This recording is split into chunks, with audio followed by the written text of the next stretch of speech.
नमस्कार साथियों, आज लोकसभा में हमारे विपक्ष के नेता माननीय अधीर रंजन चौधरी साहब, सरदार प्रताप सिंह बाजवा जी, जिन्होंने कांग्रेस पार्टी की ओर से राज्यसभा में किसानों का ये संघर्ष शुरुआत की थी, सरदार कुलजीत सिंह नागरा जी जो पंजाब से विधायक हैं और अखिल भारतीय कांग्रेस कमेटी में प्रभारी हैं, और मेरे सहयोगी प्रणव झा, हम आपके बीच में उपस्थित हैं। संसद में संविधान का गला घोटा जा रहा है और खेत खलिहान में किसान की आजीविका का मोदी जी के राजतंत्र को बचाने के लिए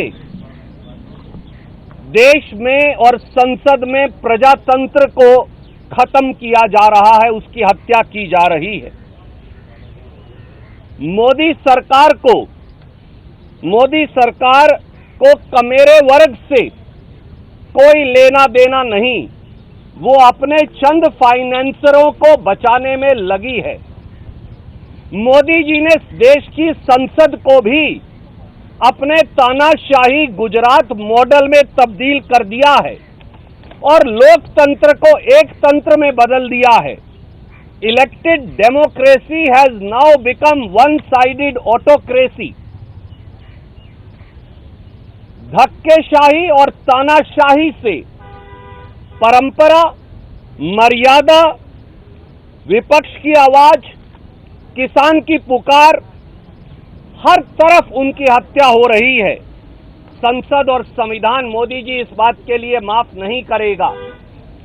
जिस प्रकार से आज सुबह कांग्रेस समेत दूसरी पार्टियों के 8-8 सांसदों को राज्यसभा में एक तरफा तरीके से सस्पेंड किया गया, जिस प्रकार से किसान के काले कानूनों का विरोध कर रहे हमारे सब साथियों की आवाज दबा दी गई, जिस प्रकार से संसद के अंदर किसानों के नुमाइंदों की और खेत और खलिहान में किसान और खेत मजदूर की आवाज दबाई जा रही है, मोदी जी ये देश आपको कभी माफ नहीं करेगा। हमारे सीधे सवाल हैं, 62 करोड़ किसानों के भाग्य का फैसला करने वाले काले कानूनों पर मत विभाजन मांगना क्या पाप या असंसदीय है? काले कानूनों पर डिवीजन मांगना गलत कैसे हो सकता है? संसदीय प्रणाली की अव्यवस्था कैसे हो सकती है?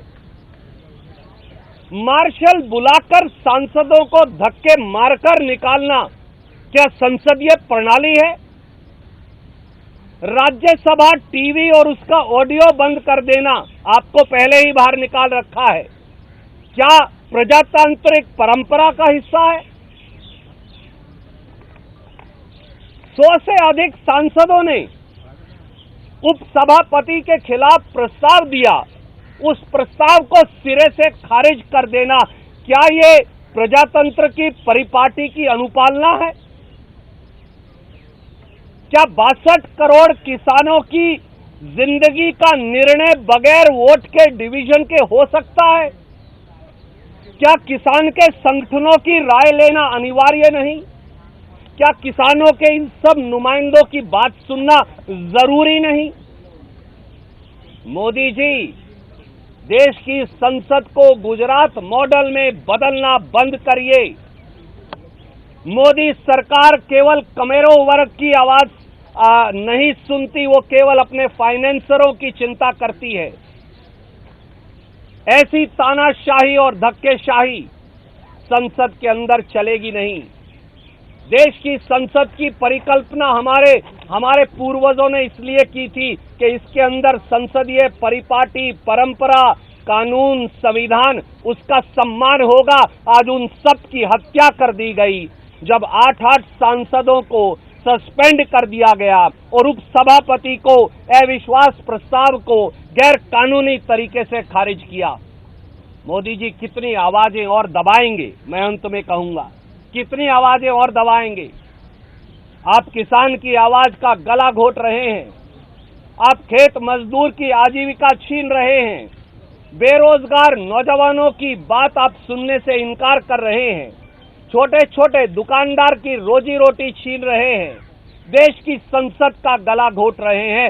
एक ही बात कहेंगे हम आपको मोदी जी, अगर किसान और खेत मजदूर इस देश का बोना जानता है तो काटना भी जानता है। बोकर आपकी सरकार बनाई थी, काटकर आपकी सरकार का वो क्या हाल करेगा ये देखिएगा भविष्य में।